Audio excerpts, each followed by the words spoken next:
ఓ దిక్కు స్టేట్ మంత్రులు తిరుగుతుర్రు, ఇంకో దిక్కు సెంటర్ మంత్రులు తిరుగుతుర్రు.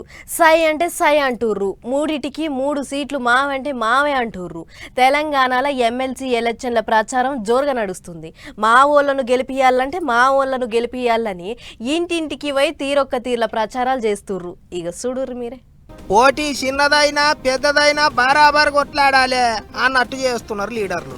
అందుకే తెలంగాణలో 2 టీచర్ ఎమ్మెల్సీ పోస్టులు, ఓ పట్టభద్రుల ఎమ్మెల్సీ పోస్టు కొరకు మేమంటే మేమే అన్నట్టు ప్రచారం చేసుకుంటారు. మెదక్, నిజామాబాద్, ఆదిలాబాద్, కరీంనగర్ జిల్లాల్లో ఓ టీచర్ ఎమ్మెల్సీ, ఓ పట్టభద్రుల ఎమ్మెల్సీ పోస్టుకి ఎన్నికలు ఉన్నాయి. అటు వరంగల్, ఖమ్మం, నల్గొండ జిల్లాల్లో టీచర్ ఎమ్మెల్సీ సీటుకి ఎన్నికలు ఉన్నాయి. 27వ తారీఖు నాడు ఓట్లేసే కార్యం ఉన్నది. అందుకే ఎట్లనన్న చేసి గెలవాలని మస్తు తిప్పల పడుతున్నాయి పార్టీలు. చెయ్యి పార్టీ వాళ్ళ తరపుకేంచి ఓ దిక్కు పొన్నం సారు, ఇంకో దిక్కు మంత్రి శ్రీధర్ బాబు సారు మీటింగుల మీద మీటింగులు పెట్టుకుంటూ ప్రచారం చేస్తుండ్రు. ఆత్మీయ సమ్మేళనాలు పెట్టి గెలిపిస్తే అట్లా చేస్తాం ఇట్లా చేస్తాం అని అందరికి ముచ్చట్లు చెప్తున్నారు. ఇంకో దిక్కు పువ్వు పార్టీ వాళ్ళ తరపుకేంచి 2 సెంటర్ మంత్రులు రోజుకో కాడ మీటింగ్ పెడుతున్నారు. మస్తు జోరుగా అవుతున్నది ప్రచారం.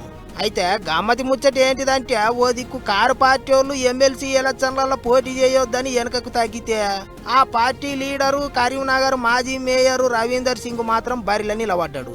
అభిమానులతో ప్రచారం గట్టిగా చేయిస్తాడు.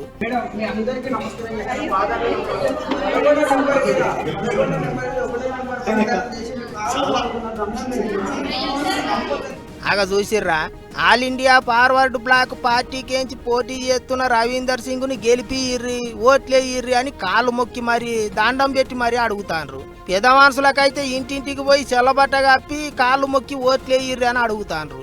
గమ్మత్ ఏంటిదంటే, కారు పార్టీ వాళ్ళు ఎలక్షన్లకు దూరం ఉన్నారు, కానీ రవీందర్ సింగ్ మాత్రం కేసీఆర్ సార్ పోటు పెట్టుకునే ప్రచారం చేసుకుంటాడట. భలే ఉన్నది పోయినరా అనుకుంటారు ఇలా ప్రచారం చూసిన పబ్లిక్. మరిగా చూడాలి ఎన్ని ఓట్లు పడతాయో.